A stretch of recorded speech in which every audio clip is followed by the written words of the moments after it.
मेरे प्यारे छात्र एवं छात्राओं, जैसा कि आप लगातार हिंदी के चैप्टर्स को पढ़ते आ रहे हैं, मैंने पहले भी आपको इसके पहले हार्षित चैप्टर्स जो है और कई चैप्टर्स पुत्र वियोग, तुमुल कोलाहल कलह में, यानी कई चैप्टर्स के बारे में आपको पूरी सूचना दे दी है। तो आज मैं एक न्यू चैप्टर आपको पढ़ाने जा रहा हूं जिसका नाम है गांव का घर। जी हाँ, गांव का घर। ये एक कविता है जो कि आप कवि को देख सकते हैं, ज्ञानेंद्र पति के द्वारा लिखा गया ये कविता। और इस कविता में कवि ने गांव के दृश्य को दिखाया है कि पहले, अभी आधुनिक समय की बात नहीं हो रही है, पहले के समय में हमारा गांव कैसा हुआ करता था। गांव में हमें पहले किस प्रकार की सुविधाएं मिलती थी, लोग किस तरह से एक दूसरे से अपना संबंध बेहतर तरीके से निभाते थे, इन चीज़ों की झलक। साथ ही साथ कवि ने इस कविता में ये भी दिखाया है किस तरह से आधुनिकता के इस धुन में गांव का वो छवि अब धूमिल हो चुका है, खराब हो चुका है, और अब वो गांव नहीं रहा जो पहले हुआ करता था। चलिए सबसे पहले कवि परिचय। जी हाँ, आपको याद होगा या फिर आप याद कर लें कि ज्ञानेंद्र पति का जन्म 1 जनवरी 1950 ईस्वी को हुआ था, और वो भी कहाँ पे? पथरगामा में। पथरगामा यानी झारखंड के गोड्डा डिस्ट्रिक्ट यानी जिला में। हालांकि वे उनका निवास स्थान है उत्तर प्रदेश का वाराणसी। माँ का नाम सरला देवी और पिता देवेंद्र प्रसाद चौबे। माँ का नाम सरला देवी और पिता देवेंद्र प्रसाद चौबे। प्रारंभिक शिक्षा गांव के स्कूल में ही की। उसके बाद बीए और एमए अंग्रेजी विषय में पटना विश्वविद्यालय से किया। फिर हिंदी में एमए बिहार विश्वविद्यालय मुजफ्फरपुर से। इसके बाद वे, जी हाँ बिल्कुल, बिहार लोक सेवा आयोग द्वारा बीपीएससी के द्वारा चयनित होकर के कारा अधीक्षक यानी जेल के सुपरिटेंडेंट बने, और इस रूप में कार्य करते हुए उन्होंने कैदियों के लिए अनेक कल्याणकारी योजनाओं को चलाया, और फिर नौकरी छोड़कर सिर्फ कविता लेखन का कार्य शुरू कर दिया। अब सम्मान की बात करें, सबसे पहले उन्हें पहल सम्मान मिला, पहल सम्मान। उसके बाद साहित्य अकेडमी पुरस्कार 2006 में, बनारसी प्रसाद भोजपुरी सम्मान भी इनको मिला। पहल सम्मान और साहित्य अकेडमी पुरस्कार इनको जो दिया गया था, उनकी रचना संशयात्मा नामक किताब के लिए दिया गया था। आगे देखते हैं इनके बारे में कुछ खास बातें। हाँ बिल्कुल, कविता संग्रह, कुछ किताबों की रचनाएं इन्होंने की, जैसे आँख हाथ आँख हाथ बनते हुए 1970 में, शब्द लिखने के लिए ही यह कागज बना है 1980 में, गंगा तट 2000, उसके बाद संशयात्मा 2004, भिनसार 2006, कवि ने कहा 2007। उसके बाद काव्य नाटक इनका है एक चक्रा नगरी, कथेतर गद्य पढ़ते पढ़ते पढ़ते गढ़ते, पढ़ते गढ़ते, ये इन्होंने लिखा काव्य नाटक के रूप में 2005 में। और यह पाठ जो है गांव का घर कविता संग्रह संशयात्मा से लिया गया है, संशयात्मा से ली गई है ये कविता। क्लियर? आगे बढ़ते हैं और कविता का पंक्तिबद्ध विश्लेषण देखते हैं।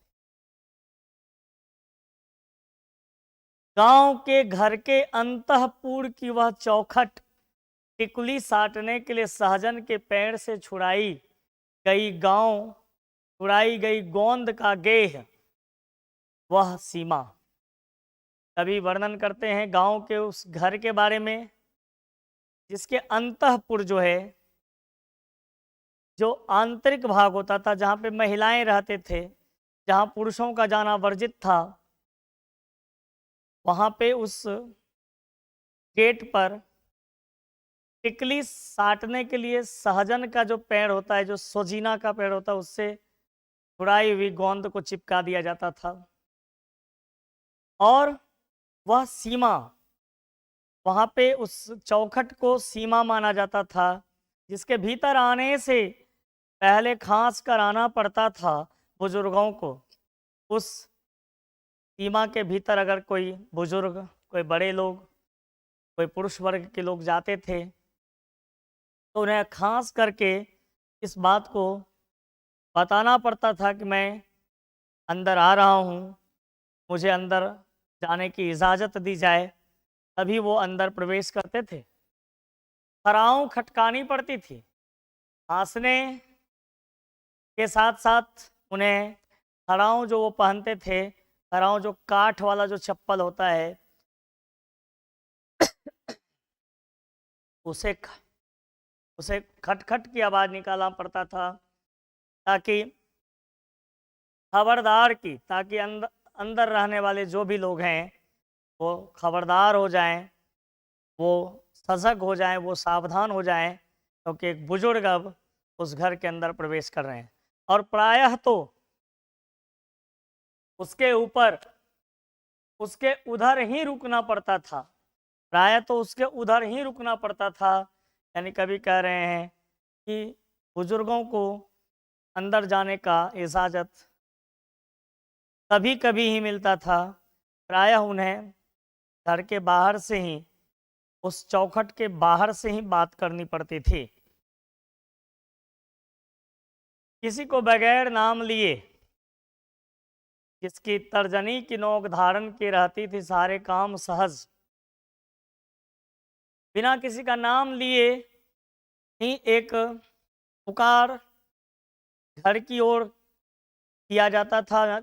इसका मतलब हुआ कि बूढ़े बुजुर्ग बिना किसी का नाम लिए ही कुछ ऐसी आवाज़ निकालते थे कि घर के लोग उनकी बात को सुन लेते थे। जिसकी तर्जनी का नोक धारण किया, उनके उंगली से के इशारे से पूरा घर चलता था। टंक के चिन्ह की तरह गांव के घर उस चौखट के बगल में गेरू लिपि भीत पर, अच्छा, और गांव का घर जो होता था मिट्टी का बना हुआ, तो गेरुवे रंग से लीपा हुआ रहता था। गेरुवे रंग से, मिट्टी से, गेरुवे रंग के मिट्टी से लीप दिया जाता था। और उस चौखट के बगल में दूध डूबे अंगूठे के छाप, जो दूध देने वाले आते थे, वो दूध देने के बाद उस दूध वाले हाथ से ही उस चौखट पर एक छाप दे दिया करते थे, ताकि बाद में महीना लगने के बाद उसका काउंटिंग करके, गिनती करके ये बता सके कि कितना दूध, कितना दिन दूध दिया गया है, कितना दूध दिया गया है, और उस दूध का हिसाब किया जाता था। यानी कहा जाता है, इसमें ऐसा कभी कह रहे हैं कि उस समय कागज, कॉपी इत्यादि पर कलम से हिसाब नहीं लिखा जाता था। विश्वास लोगों का इतना मजबूत था कि उस छाप से ही, उंगली के छापे से ही उस घर में जो दूध उठौना आता था उसका हिसाब हो जाता था। उठौना दूध लाने वाले बूढ़े ग्वाले दादा के हमारे बचपन के भाल पर दुग्ध तिलक, और वो जो आते थे दूध देने, तो लेखक के माथे पर वो दुग्ध का तिलक लगा देते थे, यानी मजाक के तौर पर, क्योंकि लेखक उस समय बहुत ही, कभी उस समय बहुत बच्चे थे, तो ग्वालियर दादा मजाक के तौर पर उन्हें दुग्ध का टीका लगा देते थे। महीने के अंत में गिने जाते थे एक एक कर गांव का वह घर, अपना गांव खो चुका पंचायती राज में जैसे हो गए हैं पंच परमेश्वर। तो हिसाब तो उसी से होता था, गिन गिन करके एक महीने का। लेकिन कभी कह रहे हैं कि लगता है अपना गांव अब वो अस्तित्व खोते जा रहा है, पंचायती राज्य में जैसे खो गए हैं पंच परमेश्वर। पंचायती राज आज भी है, लेकिन अब पंच परमेश्वर नहीं रहा। बिजली बत्ती आ गई कब की, बनी रहने से अधिक नहीं गई रहने वाली। गांव में हर जगह बिजली बत्ती आ गई है, लेकिन ऐसी व्यवस्था कि बिजली ज़्यादातर कटी ही रहती है और अंधेरा फैला रहता है। अब के बिटौआ के दहेज में टीवी भी, अब तो बिटौआ की जब शादी होती है, बिटौआ बेटों की शादी होती है, तो लोग टीवी मांगते हैं। लालटेनें अब भी हैं दिन भर आलों के कैलेंडर से ढके। लालटेन अब भी है लेकिन जलता नहीं है, कैलेंडर से ढका हुआ दीवार में टंगा हुआ रहता है। रात उजाले से अधिक अंधेरा उगलती। अब रात्रि जो है कि बिजली के इंतजार में लोग रहते हैं, लालटेन या दीपक नहीं जलाते हैं।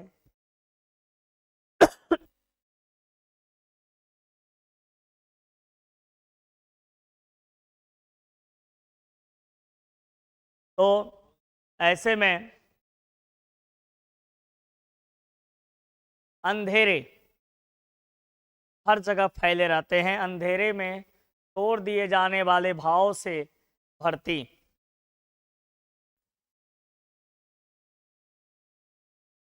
जबकि चकाचौंध रोशनी में मस्त ऑर्केस्ट्रा बज रहा है कहीं बहुत दूर पट भिड़काए।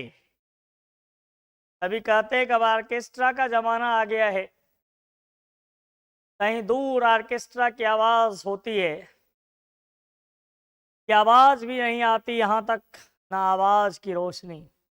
कभी कहते हैं वो आवाज क्लियरली स्पष्ट रूप से सुनाई नहीं पड़ता है, ना आवाज की रोशनी और ना ही अब जो सर्कस होता है या कहीं पे कोई कार्यक्रम होता है शहरों में, उसका जो रोशनी पहले फेंका जाता था, यानी रोशनी से गांव में बताया जाता था, गांव में दूर दूर तक रोशनी, टॉर्च का रोशनी, बड़ा सा रोशनी आता था कि भाई शहर में ये सर्कस लगा है। वो रोशनी भी अब गायब हो चुकी है, ना रोशनी की आवाज़। कोरी चैता बिरहा अल्लाह गूंगे। अब ना तो गांव में होली गाया जाता है, ना चैती, ना ही बिरहा गीत और ना ही आल्हा रुदल के गीत गाए जाते हैं। सब कुछ बंद हो चुका है। लोक गीतों की जन्मभूमि में भटकता है शोक गीत अनगाया अनसुना। जिस जन्मभूमि पर कभी लोकगीत का अपना पहचान हुआ करता था, उस जमीन पर, उस जन्मभूमि पर अब शोक गीत यानी ऑर्केस्ट्रा के शोक गीत की आवाज़ सुनाई पड़ती है। और आकाश के अंधेरे को काटने 10 कोस दूर शहर से आने वाले सर्कस का प्रकाश बुलौआ तो कब का मर चुका है। 10 कोस दूर से ही जब सर्कस लगता था शहर में, तो रोशनी चलाया जाता था, और वो रोशनी 10 किलोमीटर के रेंज में हर एक गांव तक पहुंच जाता था, जिससे कि लोगों को पता चलता था कि सर्कस हो रहा है, और वो सर्कस देखने के लिए जाते थे। वो भी अब बंद हो चुका है।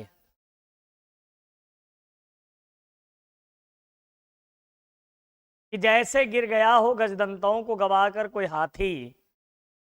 अब कभी कहते हैं कि जो हाथी जब बूढ़ा हो जाता है गजदंत, तो उसके दांत गिर जाते हैं और हाथी बिना दांत का हो जाता है।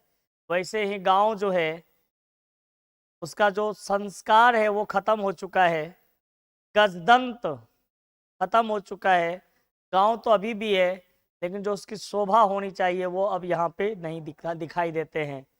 रेते गए उन दांतों की जड़ा सी, धवल धूल पर खींच रहे जंगल में, हिलने वाले मुंह खोले शहर में बुलाते हैं बस। अब तो बस ऐसा लगता है मानो शहर सबको निगल लेगा, और उसी तरह से वो बुलाते हैं, शहर सबों को अपने पास बुलाते हैं।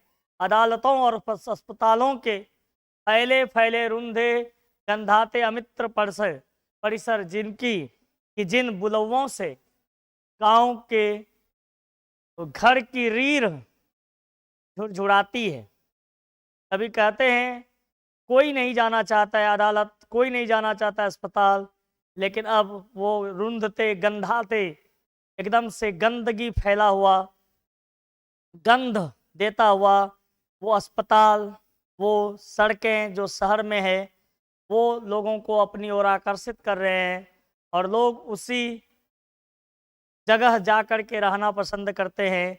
जबकि गांव जो है, गांव का घर अब जो है उसका रीढ़ का हड्डी जो है वो एकदम से कमज़ोर हो गया है। यानी कहने का सेंस है कि गांव जो है अब वो खुशहाली नहीं प्रदान करता, वो संस्कार नहीं रहा। हाँ, जिस संस्कार के लोग शहर आते हैं वहाँ भी उन्हें उस तरह का कोई वातावरण, कोई माहौल नहीं मिलता है। यहाँ पर बहुत सारे अदालत और अस्पतालों के लोग उन्हें ठगते रहते हैं, फिर भी लोग इस तरह की ज़िंदगी जीने के लिए विवश हैं। तो कविता का जब आप मीनिंग समझ चुके हैं तो इसका जो है क्वेश्चन आंसर और ऑब्जेक्टिव इत्मीनान से आप कर लेंगे। अच्छा, समरी और क्वेश्चन आंसर आप देख लेंगे, एक एक क्वेश्चन आंसर, एक एक समरी आपको मैंने जो है बुक में दे दिया है। और मीनिंग समझने के बाद, कविता का लाइन बाय लाइन मीनिंग समझने के बाद, ना तो क्वेश्चन आंसर समझने में कोई परेशानी होगी आपको और ना ही सारांश। वो आप किताब से बैठ करके एकदम इत्मीनान से तैयार कर लें, याद कर लें। और अब देखते हैं वस्तुनिष्ठ प्रश्न।